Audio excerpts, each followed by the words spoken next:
शर्म आपको नहीं आई?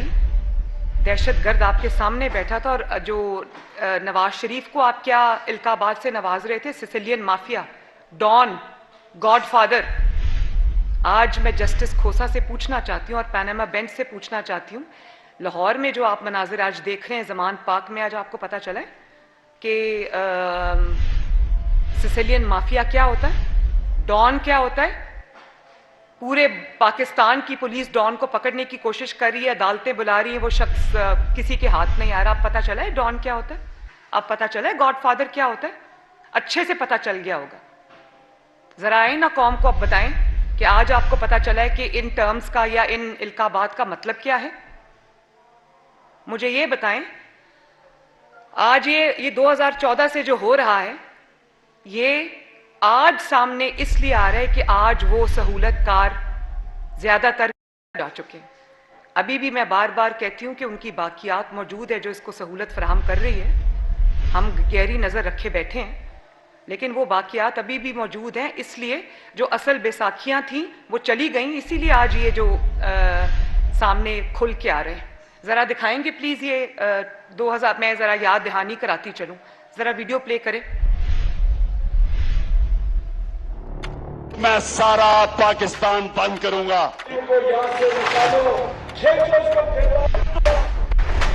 आता है 2014 में, ये 2014 में भी हो रहा था, लेकिन उस वक्त जो अंपायर ने उंगली पकड़ाई हुई थी और इसने पकड़ी हुई थी, इसलिए सबके बावजूद उसको सदाकत और अमानत के झूठे सर्टिफिकेट दिए गए।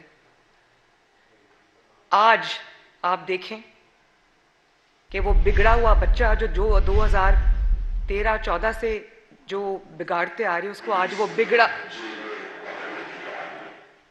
बिगड़ा हुआ बच्चा रियासत पे पूरी कुव्वत और शिद्दत से हमला आवर। और एक बात मैं आपको और बता दूं, रियासत अगर किसी को पकड़ना चाहे, ये 5 मिनट से ज्यादा का काम नहीं होता। रियासत किससे आप जीत नहीं सकते, रियासत के पास पूरी ताकत मौजूद है। फर्क सिर्फ ये है कि रियासत नहीं चाहती कि कोई खून खराबा हो, कोई पुलिस का अफसर या जवान जान से हाथ धो बैठे, या कोई भी सिक्योरिटी फोर्स का जो रुकन है या मेंबर है वो जख्मी हो, या फिर कोई सियासी कारकुन, चाहे उसका ताल्लुक पीटीआई से क्यों ना हो, उसको कोई नुकसान पहुंचने का अंदेशा हो। अगर ये कंसिडरेशंस ना हो, ये कंसर्न्स ना हो, तो इमरान को पकड़ना 5 मिनट से ज्यादा का काम नहीं है, ये मैं आपको बता दूं। और मैं ये सवाल करना चाहती हूं कि रहीम यार खान में कच्चे के इलाका का तो आप सबको पता होगा, कच्चे के इलाके में जो हो रहा है और जो जमान पाक में हो रहा है, उसमें क्या फर्क है। कच्चे में भी जब पुलिस डाकुओं को, डकैतों को, अगवाकारों को पकड़ने जाती है तो वो हथियारों से लेस होकर पुलिस के ऊपर हमला आवर होते हैं, मुकाबला करते हैं, पुलिस के ऊपर पूरी कुव्वत से वो अटैक करते हैं, उनको पीछे धकेलते हैं। जमान पाक में क्या हो रहा है, जमान पाक में भी यही हो रहा है जो कच्चे में हो रहा है। तो ये कोई मनाजिर आप देख लें, एक ही मनाजिर है। वहां पर भी एक शख्स बंकर में छुपा बैठा है, वहां पर भी एक शख्स हिफाजती तहवील में छुपा बैठा है, और वहां से अपने वर्कर्स के जरिए, दहशतगर्दों के जरिए,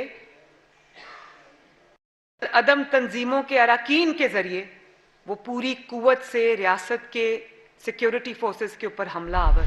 क्या फर्क है कच्चे के डाकुओं में और इमरान खान में?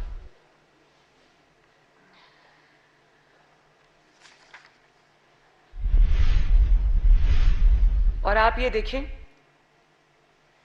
कि ये वही शख्स है जो आज फिजिकली रियासत के ऊपर हमला आवर है, लेकिन रियासत के ऊपर हमला आवर ये अब से नहीं है। जब 2018 में इसकी हुकूमत आई, इसी तरह का हमला इसने पाकिस्तान की इकोनॉमी पे किया, मईशत पे किया, लैंड माइन्स बिछाई, बारूदी सुरंगें बिछाई, जो आज तक जिसका खमियाजा जो है वो पाकिस्तान भुगत रहा है, जिसके असरात पाकिस्तान में आज तक हैं। पाकिस्तान अभी उससे निजात नहीं हासिल कर सका। वही इसने जब इसको पता चला कि ये हुकूमत से जा रहा है, तो वो साइफर वाली स्टोरी बना के ये ले आया, कहानी बना के वो झूठ घड़ के ले आया, और हर जलसे में, जुलूस में वो साइफर वाला कागज़ जो था वो लहराता था। और पाकिस्तान के ताल्लुकात दूसरे ममालिक के साथ मुश्किल में डाल के, जेपडी में डालकर, ख़राब करके, खुद ये हाथ जोड़ के अमेरिका से माफ़ी मांगकर ये ताल्लुकात बेहतरी के लिए आज कोशिश कर रहा है। इसने वहाँ पर जो लोग एम्प्लॉय किए हुए हैं, जिनको ये पैसे दे रहा है डॉलर्स के अंदर के अमेरिका से मेरे ताल्लुकात बेहतर कराओ, पाकिस्तान के ताल्लुकात दूसरे ममालिक से ख़राब करके ये पैसे देकर अपने मामलात जो है वो ठीक कर रहा है।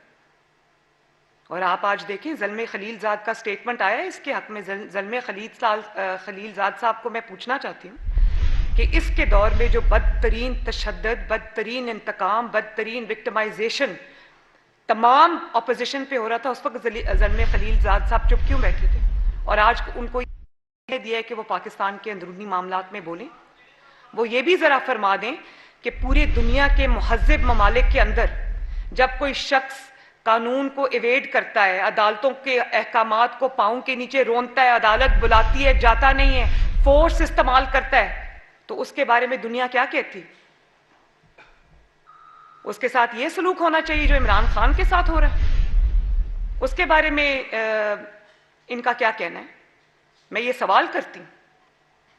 पाकिस्तानियों ने इस चीज़ का बहुत बुरा बनाया। उस वक्त वो क्यों खामोश थे जब इमरान के 4 साला दौर में बदतरीन तशद्दुद सहाफ़ियों के साथ किया गया? उनको सच बोलने की पैदाश में पेट में गोलियां मारी गई, हड्डियां तोड़ी गई मार मार के,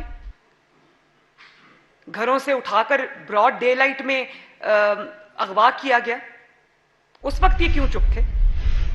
और जब जो इंटरनेशनल तंजीमें हैं उन्होंने कहा कि ये, और उन्होंने लिखा कि ये प्रेडिटर्स हैं, प्रेडिटर का लफ्ज इस्तेमाल हुआ इनके लिए, जो इनके खिलाफ आवाज उठाता था, चाहे वो अपोजिशन से हो, सियासतदानों से हो, या वो मीडिया से हो, उसको इबरत का जो वो सिंबल बनाते थे ये लोग। उस वक्त ये क्यों खामोश थे? और जिस तरह से जिन लोगों की तरफ से आज इसके लिए आवाज उठाई जा रही है, इसमें कोई शक नहीं है, मुझे अब कोई शक नहीं है, फॉरेन फंडिंग केस के बाद केस को पाकिस्तान में अनरेस्ट लाने के लिए, इंतशार लाने के लिए, एनआरकी फैलाने के लिए, सिविल अनरेस्ट फैलाने के लिए इसको लॉन्च किया गया पाकिस्तान में। वरना इसके पल्ले और है क्या सवाए दहशतगर्दी के, गुंडागर्दी के, पाकिस्तान की मईशत तबाह करने के, पाकिस्तान के ताल्लुकात सारे ममालिक से खराब करने के इसके पल्ले और है क्या? मैं ये सवाल पूछना चाहती हूँ।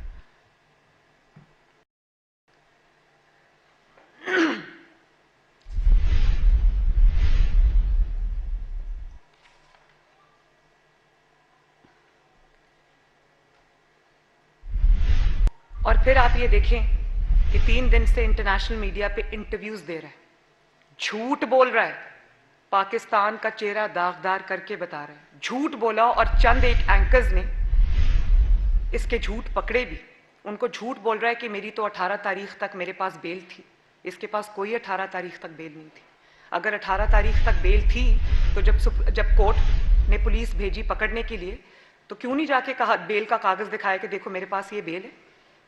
उस वक्त हाथ से लिखी हुई अंडरटेकिंग क्यों दे रहा है? जब बेल थी तो अंडरटेकिंग की क्या जरूरत है? वो तो बेल का कागज ही काफी है।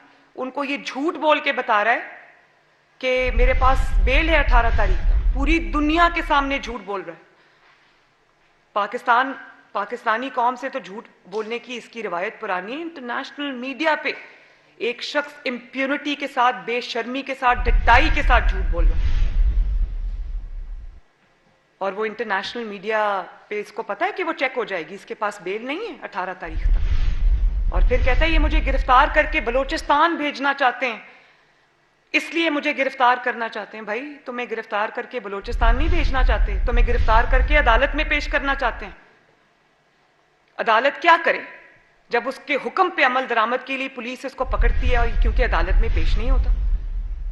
हर किसी को कहता था कि भाई अगर चोरी की है तो तलाशी क्यों नहीं देते? आप ये देखो कि पहले इसने डिफर करने के अदालतों के कि मुझे पेश ना होना पड़े, क्योंकि केस सारे सच्चे हैं, कोई एक केस भी झूठा नहीं है। बड़ा मुंह खोल के आराम से कह देता है मेरे पे 100 केसेस पूरे बन गए तो एक केस बचाओ तो तुम पे झूठा बना है।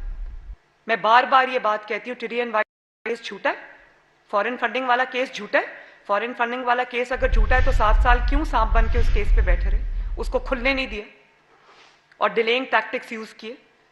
टिरियन वाइट वाला केस अगर झूठा है तो जाओ अदालत में कह दो वो मेरी बेटी नहीं। तोशा खाना वाला केस अगर झूठा है तो जाओ कह दो मैंने चोरी नहीं की। किसने रोका है? मैं तो अपनी मिसाल दूंगी, मेरे पर जब झूठा इल्जाम लगा तो मैं तो 100 से ज्यादा पेशियों में शरीक हुई और झूठा इल्जाम लगा, झूठी सजा मिली, लेकिन कानून का तमाशा नहीं बनाया। कानून के आगे पेश हुए, फैसला पसंद था नापसंद था, मुनसिफाना था गैर मुनसिफाना था, उस चीज से कतई नजर पाकिस्तान के कानून को पांव की जूती के नीचे नहीं रोता। एक एग्जाम्पल सेट की कि अगर सच्चे हो तो एक दिन आएगा जब आप इंशाअल्लाह ताला बरी होके सामने आओगे। तो ये किसको बेवकूफ बना रहा है? बलोचिस्तान भेजना चाहते हैं भाई, बलोचिस्तान नहीं भेजना चाहते, अदालत भेजना चाहते हैं। और अगर तुम खुद अदालत जाओ तो तुम्हें क्यों कोई गिरफ्तार करे? तुम इतना कानून से भाग रहे हो कि तुम्हें अदालत लेके जाने पर तुम्हें गिरफ्तार करना पड़ता है। और मैं आज भी ये कहती हूं कि अभी इसको गिरफ्तार ना किया जाए, इसके मुकदमे चलाए जाएं, इसके मुकदमों में इसको पेश किया जाए। ये एक अंडरटेकिंग लिख कर दे तमाम केसेस में जो इसके खिलाफ चल रहे हैं कि मैं हर पेशी पर जब अदालत बुलाएगी मैं पेश हूंगा, तो मैं कहूंगी इसको अभी गिरफ्तार ना करें। जब इसके मुकदमात का फैसला हो जाए तो इसको गिरफ्तार करें, क्योंकि वो सामने फैसला दीवार पे लिखा हुआ है, इसीलिए पेश नहीं होता। और पेश होना ना पेश होना एक अलग बात है। अब वो किस तरह से हमला आवर है, मैं तो ये सोचती हूं कि जो ज़र्ब-ए-अज़्म में हमने मनाजिर देखे थे, जो रद्दुल फसाद में हमने मनाजिर देखे थे, जब दहशत गर्द होते हैं, कोई दहशत गर्दी का प्लानिंग कर रहे होते हैं, वो क्या करते हैं? वो गार में बैठकर, गारों में छुपकर वो वहां से ऑर्डर्स पास करते हैं।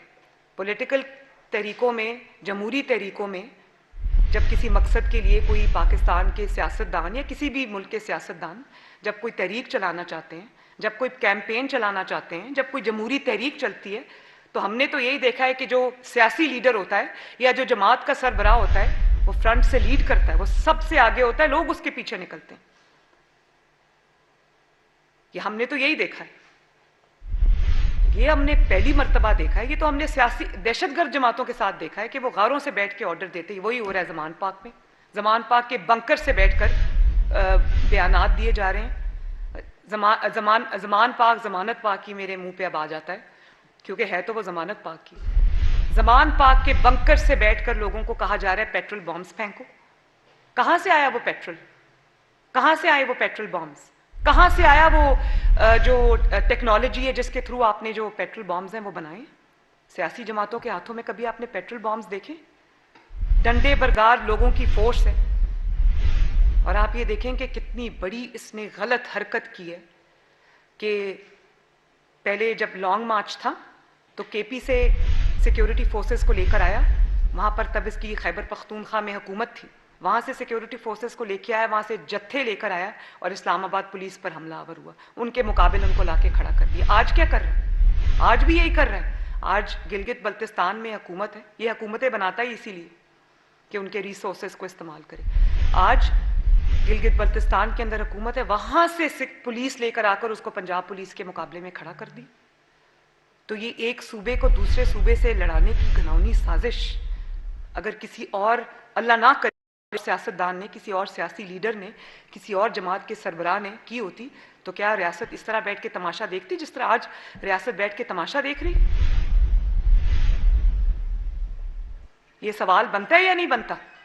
और फिर आपने कल अदम तंजीमों के लोगों को ज़मान पाक में रिहाइश पजीर किया हुआ है, उनको रखा हुआ है कि अगर रियासत पे हमले की जरूरत पड़े तो वो ट्रेन दहशतगर्द वहां पर रखे हुए हैं। और कल इनकी कोई टाउट है, जो जर्नलिस्ट है, वो ट्वीट डिलीट कर दी, लेकिन उसने कहा कि ले आओ हेलीकॉप्टर, हमारे पास हेलीकॉप्टर के साथ निपटने का भी पूरा प्लान है। तो हेलीकॉप्टर से निपटने के लिए आपके पास क्या होता है? वो कहां से आई है ये सब इनके पास? और आज वो इब्रारुल हक साहब का मैं स्टेटमेंट देख रही थी, वो कहते हैं कि हमारे लोग खुदकुश हमलावर बन गए। हैरत है। दहशतगर्द तंजीमों को देखा हुआ था कि वो लोगों को ट्रेन किया करती थी कि हथियार ऐसे चलाते हैं, पेट्रोल बॉम्ब ऐसे फेंकते हैं, खुदकुश हमलावर जैकेट्स पहनाती थी, उनकी ब्रेन वॉशिंग करते थे, उनको लॉन्च करते थे। भाई अपने बच्चे तुम्हारे लंदन में महफूज मकामात पे बैठे हैं, गुलछर्रे उड़ा रहे हैं। अभी वो वीडियो देखी, तीनों बच्चे इसके कोई जगह जा रहे हैं और ऐशो इशरत की ज़िंदगी गुजार रहे हैं, और पाकिस्तानी बच्चों को तुम पेट्रोल बॉम्ब्स हाथ में देकर उनको कहते हो कि रियासत के ऊपर हमला करो, पुलिस के जवानों पे हमला करो, पुलिस के अफसरान पे हमला करो। शर्म नहीं आती तुम्हें ये हरकत करते हुए? और फिर आपने वो ऑडियो सुनी जिसमें यास्मीन राशिद साहिबा ये कह रही हैं कि मैं टिकट नहीं दूंगी। आजकल हम टिकट्स के लिए इंटरव्यूज करें, सियासी जमातें जब टिकट्स के लिए इंटरव्यूज करती हैं तो क्या पूछती? सियासी जमातें जब टिकट्स के लिए इंटरव्यूज करती हैं अपने कैंडिडेट्स के, तो उनको ये कहती है कि बताओ आपने कितनी खिदमत की, बताओ आपने आप कितना अपने हल्के के लोगों के लिए, आपने वहाँ पानी के लिए, साफ पानी के लिए क्या काम किया, सड़कें कितनी बनवाई, कितनी खिदमत की, कितना आप अपने फ़र्ज़ और जिम्मेदारियाँ निभाते रहे, तो आपको टिकट मिलेगा। यहाँ क्या पूछा जा रहा है? यहाँ ये कह रहे हैं कि जत्थे जो लाएगा और रियासत से लड़ाई करेगा उसको टिकट मिलेगी, जो जितने पेट्रोल बॉम्ब्स चलाएगा उसको टिकट मिलेगी, जो जितनी डंडाबरदार फोर्स लेकर आएगा उसको टिकट मिलेगी, जो जितना बड़ा दहशतगर्द होगा उसको टिकट मिलेगी। मैंने तो पाकिस्तान की तारीख में कम से कम ये नहीं देखा।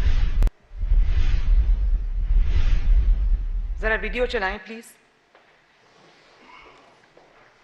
मुझे जेल में पकड़ने के लिए आ गई है बाहर। आपने जद्दोजहद करनी और निकलना बाहर। खान साहब ने क्या है, सारे एमपी एमएनएस को फोन करो, पहुंचन बंदे लेके पहुंचन, उन्होंने कॉल कह दो मेरे वालों, जेड़ा नहीं पहुंचा मैं कोई टिकट नहीं देना। सरकारी इमलाक पर बदतरीन हमले, पुलिस एहलकारों पर बेईमाना तशद्दुद, डीआईजी पर जानी हमला, पेट्रोल बमों की बारिश। पेट्रोल बॉम्ब्स फेंकना शुरू कर दिए लोगों ने। वो अभी इस पे हमारे वर्करों में सिचुएशन ये है कि कुछ मर जाएंगे लोग, अभी कुछ पुलिस वाले भी मर जाएंगे। मुझे ऐसे नौजवान मिले हैं, उन्होंने कहा इब्रार भाई हम खुदकुश बनने के लिए तैयार हैं। बार बार मोहलत मिलने और अदालतों से रिलीफ लेने के बावजूद इमरान खान गिरफ्तारी क्यों नहीं दे रहे? जरा सोचिए। पुलिस सुन लिया आपने? वो कह रहे हैं कि हमें ऐसे नौजवान मिले जो खुदकुश हमले के लिए तैयार है। तो अब इसमें किसी को कोई शक व शुबे की गुंजाइश रह गई है कि ये एक सियासी जमात नहीं बल्कि एक अस्करी जमात है जो एक नेफेरियस एजेंडा लेकर पाकिस्तान की